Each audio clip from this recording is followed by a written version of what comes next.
বন্ধুগণ, সকাল সকাল চলে এসেছি দেশি মোরগ নিয়ে। আজকে সেই রেসিপি তোমাদের সাথে শেয়ার করব।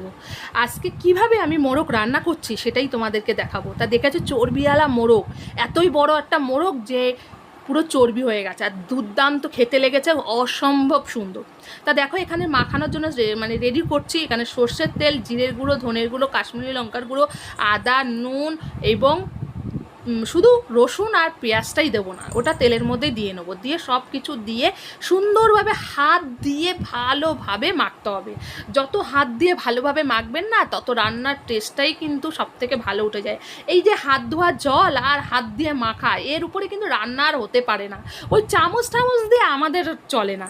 সেই জন্য বলছি যে হাত দিয়ে সবসময় মাখবেন, মাংস টাংস ভালো করে কষাবে, আর তাতে কিন্তু সুন্দর হবে। তাই দেখো এখানে বড় বড় করে আলু কেটে লাল লাল করে ভেজে নিয়েছি, ধপাত করে কিন্তু পেঁয়াজ দিয়ে দিয়েছি। পেঁয়াজটাকে লাল করে ফ্রাই করব বন্ধুগণ। এইবার সেইটাকে ভালো সুন্দর করে ফ্রাই করতে হবে, করে তারপর এর মধ্যে টমেটো দিতে হবে, পেঁয়াজ, আর এই হচ্ছে সেই রসুন বাটা। তা দেখতে পাচ্ছ আমি মশলাটা ভালো করে কষাচ্ছি। তারপরে একটু নুন দেবে, নুনটা তোমাদের দায়িত্ব। নুনটা কিন্তু আমার উপর কখনো বলবে না যে নুন বেশি দিয়েছি। আর যেই মাংসটা মাখানো ছিল সেটাকে আমি দিয়ে দিয়েছি। আর মাখানো মাংস কিন্তু অনেকক্ষণ ধরে ছিল। গরম জলটাও তোমাদেরকে দেখিয়ে দিলাম যে আমি কিন্তু গরম জল করে ভালো করে, যতক্ষণ মাংস গা দিয়ে তেল না ছাড়বে আমি ততক্ষণ জল দেব না।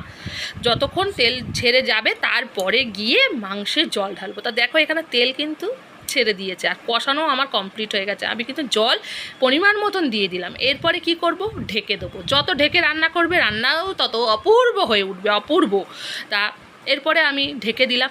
ঢেকে দেওয়ার পরে আমার মাংস কিছুক্ষণের পরেই রেডি হয়ে যাবে। আর সেই সময় গরম ভাত, উফ, পাতে যখন পড়লো না, দারুণ লাগলো খেতে। তা আজকের মতন বন্ধুরা খেতে খেতে বিদায় নিচ্ছি। এরকম পাতলা ঝোল আর ভাত খেতে খেতে বিদায় নিলাম। ততক্ষণ তোমরা ভালো